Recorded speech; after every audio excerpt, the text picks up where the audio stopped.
안녕하세요. 암 환자와 동행하는 의사들의 이야기, 암행의사 한현호입니다.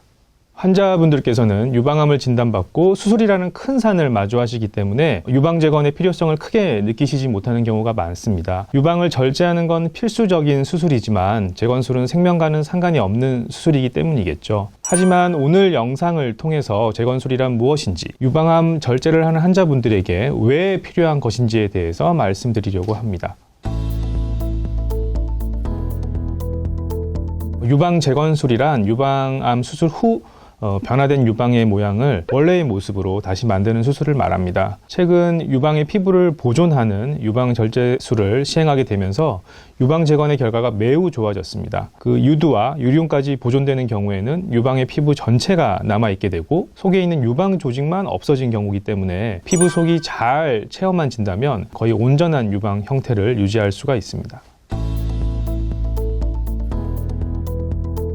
유방 재건술의 방법에는 인공 보형물을 넣는 방법과 자가 조직을 이용하는 방법이 있습니다. 보형물 제거는 흔히 가슴 확대술에도 사용되는 실리콘 보형물을 이용하는 것이며, 자가 조직 제거는 뱃살이나 허벅지살 또는 등 근육 등을 이용해서 가슴을 만들게 됩니다. 보형물은 가슴에 처짐이 많지 않고 마른 환자분들에게 조금 더 적합하고요. 자가 조직인 경우에는 보형물에 거부감이 있거나 자연스러운 가슴을 원하는 경우에, 또는 살을 떼는 부위, 가져오는 부위에 살이 많은 경우에 적합하기는 하지만 둘 사이의 선택에 있어서 절대적인 금기사항은 없고요. 본인이 원하는 방법으로 선택을 하게 됩니다. 저는 보형물과 자가조직 수술을 아주 골고루 병행하고 있습니다. 그 비율이 아주 적절하다는 거에 저는 큰 장점이라고 저는 또 자부하고 있는데요. 또 하나 차이점은 제가 다른 병원에서는 많이 하지 않는 허벅지살을 이용한 그런 유방 재건과 또는 로봇을 이용한 재건을 시행하고 있습니다. 허벅지 재건의 경우에는 살을 빼기 힘든 부위인 엉덩이 밑살, 엉밑살이라 그러죠. 그 부위의 살을 이용하기 때문에 특히 하체 비만인 환자에서 다리를 날씬하게 할 수 있고 흉터가 비교적 덜 보인다는 장점이 있습니다. 로봇 수술은 겨드랑이 쪽에서 한 3.5cm에서 4cm 정도의 절개만으로 유방 조직을 떼어내고, 이를 통해서 보형물이나 자가 조직으로 재건을 하게 됩니다. 그래서 수술 흉터가 덜 보이는 위치에 놓이게 되고 유방인 피부의 혈류가 잘 보존되어서 회복이 빠르고 합병증이 적다는 장점이 있습니다.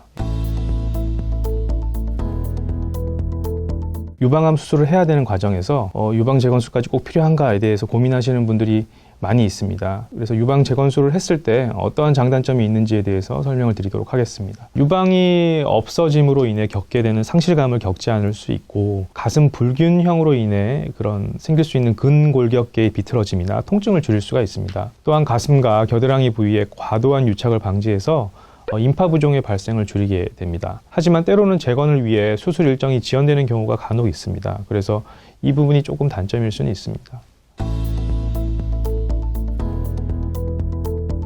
모든 병기의 유방암 환자들이 재건술을 받을 수는 있습니다. 실제 전절제술을 시행하는 환자분들 중에서 70에서 80% 정도 그 이상이 재건술을 시행받고 있습니다. 하지만 전신에 암이 전이가 있는 경우나 병기가 좀 진행된 경우에는 환자의 상태를 고려하여 재건술을 생략하기도 합니다.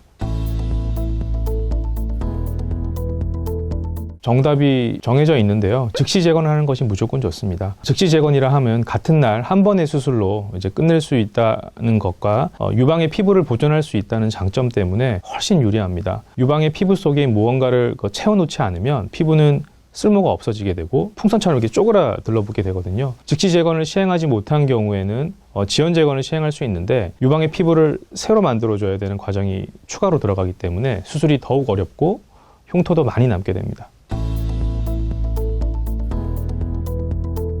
자가 조직이라 하면은 좀 어려운 말로 피판술이라 그러는데요. 현미경을 가지고 혈관을 이어야 되는 그런 과정이 필요합니다. 그래서 성형외과 영역 중에 가장 고난도의 술기가 되고, 하지만 서울 아산병원에서는 오래 축적된 경험과 노하우를 바탕으로 99% 이상의 수술 성공률을 보여주고 있습니다. 간혹 고도비만, 당뇨, 흡연자 또는 고령 환자 등에서 혈관 상태가 좋지 않아서 수술 실패율이 조금 올라갈 수 있기는 합니다. 그런 분들에게서는 주의가 필요합니다. 그래서 고령 환자인 경우에는 조금 본인 스스로도 좀 부담을 가지는 경우도 있고, 수술 위험도가 좀 올라갈까 봐 걱정하시는 분들이 많은데요. 오히려 고령일수록 유방이 없을 때 자세가 틀어지거나 근골격계에 문제가 생기는 경우가 더 많기 때문에 적극적으로 수술 받으시길 권유드립니다.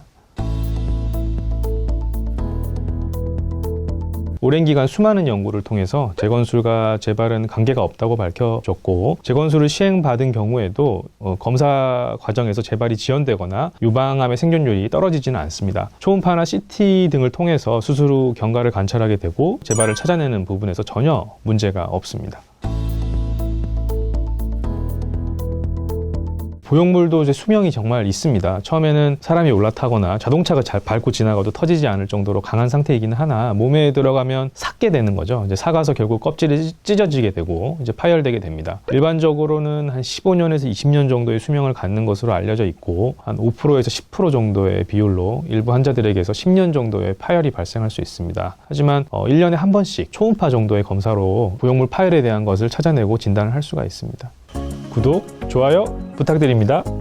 제일 많이 질문하시는 게 선생님의 부인이나 가족이면 어떤 결정을 하시겠습니까? 라는 걸 정말 많이 듣거든요. 근데 정말 어려운 질문입니다. 하지만 그 유방 재건의 선택이 환자분의 그런 성격, 성향도 있고, 그 다음에 처한 환경도 있고, 여러 가지 경제적인 사항도 있고, 그러니까 저는 그런 부분을 다 조합을 해가지고 어떤 부분이 가장 좋을까를 생각을 해서 이제 제안을 드리게 되고, 그렇지 않은 경우도 있습니다. 다 괜찮은 거죠. 그런 경우는 이제 직접 환자분께서 선택할 수 있게 도와드리고 있습니다. 현재 유방암의 치료 성공률은 매우 높습니다. 유방암에 진단된다 하더라도 잘 극복하고 이와 함께 건강하게 살아가시는 분이 대부분입니다. 유방암 한우분들이 상실감을 느끼지 않고 가장 빠르게 일상으로 돌아가실 수 있게 최선을 다하겠습니다.